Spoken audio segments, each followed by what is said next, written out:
자작나무 숲 앞에서 말들이 한가롭게 풀을 뜯고 있습니다. 자작나무 숲 위로 뾰족뾰족 솟아오른 큰 나무들 보이시죠? 요 앞에 있는 큰 나무도 마찬가지고, 친구들이 구주소나무고요. 뒤에 키가 좀 작은 친구들이 자작나무입니다.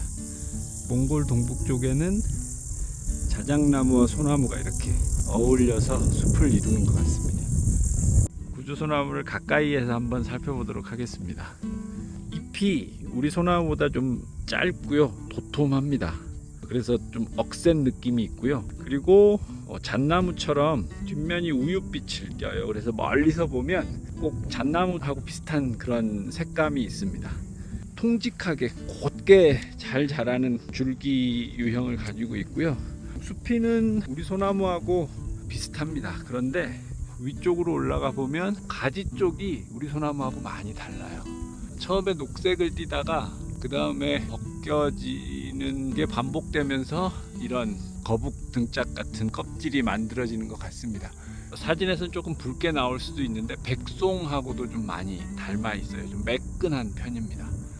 열매는 이 친구도 2년에 걸쳐서 숙성하는 것 같습니다. 이게 좀 오래된 열매고, 이게 올해 이제 숙성할 열매고, 모양이나 이런 것들은 우리 소나무하고 비슷한데 조금 더 거친 면이 있습니다.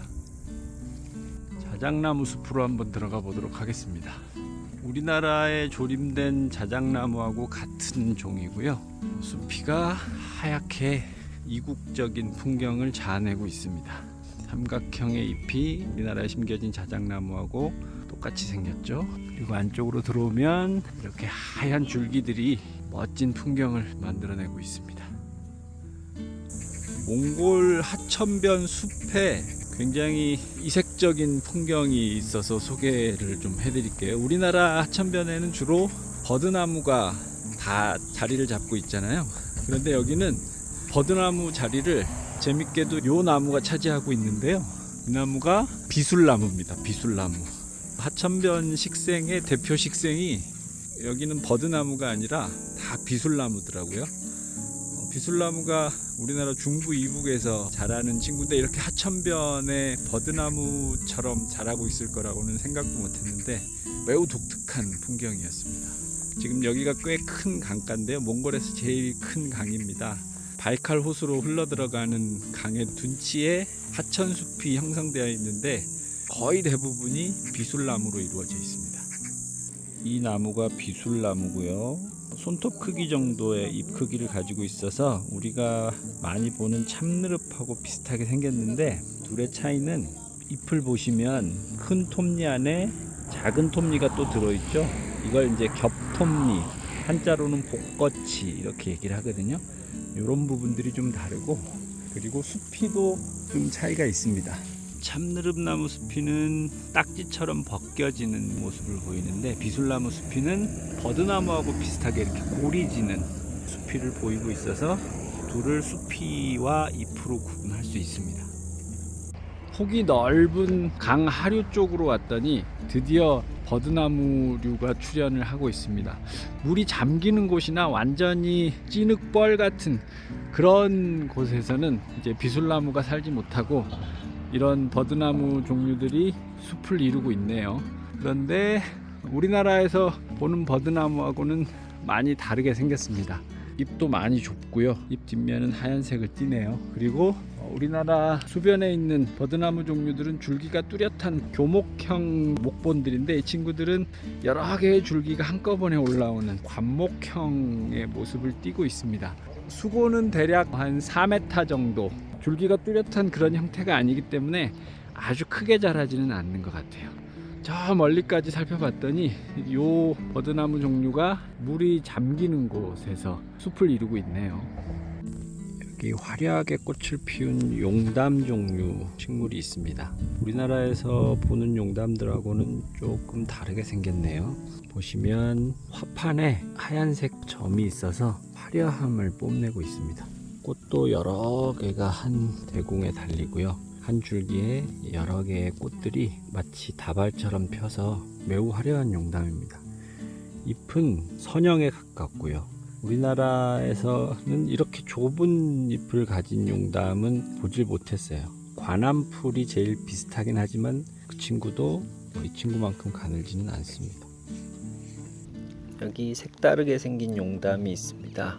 아주 가느다랗게 올라와 있고요. 꽃도 꼭 마치 장미꽃 말아놓은 것 같은 그런 모양이죠. 꽃잎이 이렇게 돌려서 뒤틀려 있어서 다른 용담들하고는 좀 다른 분위기를 만들어냅니다. 수염 용담이라고 하는 친구고요. 이 친구는 꽃잎 아래쪽을 잘 보시면 요 부위에 빗살처럼 꽃잎 일부가 갈라져 있는데 이 부분을 수염처럼 생겼다라고 해서 수염 용담이라고 부르는 것 같아요. 이 친구는 이 몽골에서부터 러시아 거쳐서 북아메리카의 멕시코까지 꽤 넓게 분포하는 용담 종류라고 합니다. 여기 귀여운 용담이 있습니다. 크기도 자그맣고요. 꽃도 자그마해요. 그런데 모습이나 이런 것들은 용담꽃 모양을 그대로 하고 있고요. 이 친구는 꽃이 여러 개가 달려서 다 피면 제법 화려할 것 같아요. 자, 여기 재밌는 이름을 가진 친구가 있습니다. 꽃도 예뻐요. 콩과의 달구지풀이라고 하는 이름을 가진 친구고요. 남한에서는 보기 어렵고 백두산에 가서 제가 많이 봤던 기억이 있습니다. 북쪽에 가면 잘 자라 많이 볼 수 있는 그런 친구고요. 달구지풀이라고 하는 이름은 우리가 우마차를 달구지라고 하잖아요. 말이나 소가 끄는 그 마차, 우마차를 달구지라고 하는데 그 달구지들이 다니는 길에서 자주 보이는 풀이다라는 의미로 아마 달구지풀이라고 부르는 것 같고요. 생긴 거는 토끼풀하고는 좀 많이 달라 보이지만 토끼풀 속에 속하는 친구입니다. 이 친구는 잎이 좀 독특해요. 5장 정도의 잎이 손바닥 모양으로 갈라져 있죠. 우리가 이런 걸 장상복엽이라고 하는데 손바닥 모양으로 갈라진 잎이라고 하는 의미입니다. 그게 이쪽으로 한번 이쪽으로 한번 이렇게 번갈아 가면서 햇볕을 최대한 잘 받을 수 있는 형태로 배열하고 있고요. 꽃도 좀 엉성하긴 하지만 토끼풀처럼 촘촘하진 않지만 토끼풀처럼 한 대궁에서 이렇게 꽃이 여러 개가 모여나는 것을 볼 수가 있어서 토끼풀 속이라고 듣고 자세히 보면 토끼풀하고 또 닮은 것 같기도 해요. 여기 보라색 꽃을 피우고 있는 콩과 식물이 있습니다. 잎은 작은 소엽들이 여러 장 달린 우상복엽 기골 모양의 겹잎을 만들고 있고요. 우리나라에는 없는 종이고요. 우리나라에서 가까운 종을 찾자면 자운형 속에 속하는 황기 종류들하고 조금 유사한 잎과 꽃의 구조를 가지고 있어요. 그런데 보통 우리가 아는 황기들은 키가 좀 크죠. 근데 여기에 있는 황기 종류들은 이렇게 다 땅바닥에 탁 붙어 있고 키가 자그맣더라고요. 이 꽃이 수정이 되고 열매가 맺히면 이런 형태로 작은 콩 꼬투리가 여러 개 달려 있는 모습을 볼 수가 있습니다. 이 친구도 콩과여서 여러 개의 콩을 이렇게 달고 있습니다. 이걸 찢어서 보면 안쪽에 좁쌀만한 콩들이 여러 개 들어 있습니다. 여기 하얀색 꽃이 피어 있는 황기 종류가 있습니다. 잎은 아까 자주색 꽃이 피어 있던 황기 종류하고 비슷하게 생겼는데 꽃이 하얀색이에요.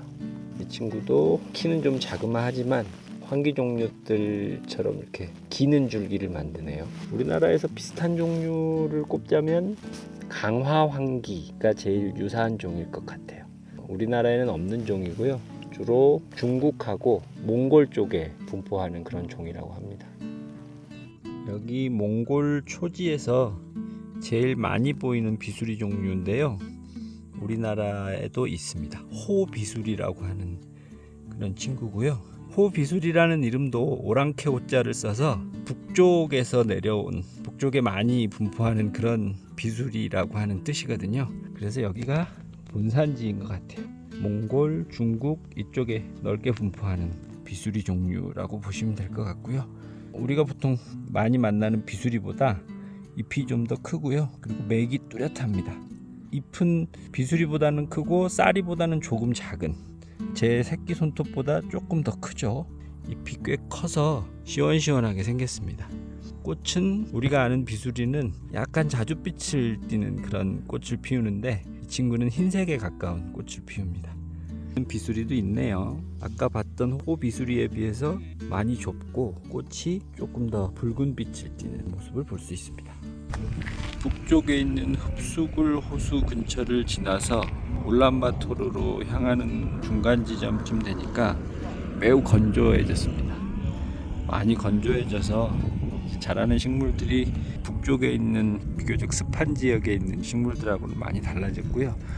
여기는 명화죽과 식물들하고 비름과 식물들이 많이 출현하는데 신기하게도 솔장다리가 나타나고 있습니다. 솔장다리는 우리나라는 해안가에 가야 볼 수 있는 식물이거든요.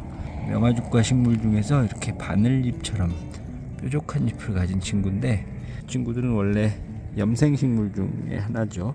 그러니까 바닷가에 사는 식물들인데 이 친구들이 원래 이렇게 건조한 지역에 오면 바닷가에 사는 친구들하고 비슷한 친구들이 많이 살아요. 대표적인 친구들이 명화죽과 식물들하고 비름과 식물들입니다. 존명화죽하고 비슷하게 생긴 명화죽과 식물도 있고요. 털비름 종류도 있고요. 가는 잎을 가진 비름 종류도 있고요. 이렇게 땅바닥에서 붙어서 자라는 명화죽과 식물도 있고요. 이렇게 둥근 잎을 가진 명화죽과 식물도 있고요.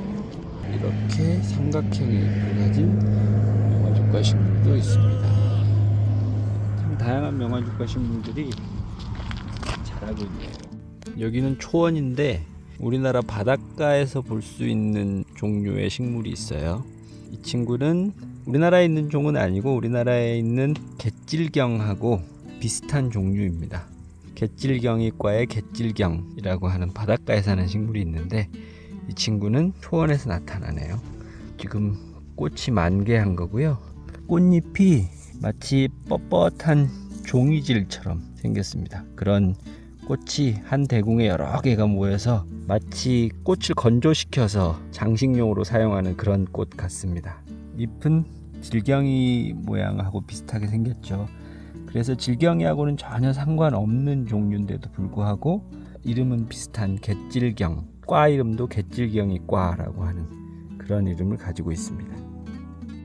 기회가 닿아서 이 8월 여름에 몽골에 한번 와봤습니다. 몽골 정말 끝없는 초원, 드넓게 펼쳐져 있는 초원에서 어떤 식물들이 우리를 맞이하는지 한번 살펴봤고요.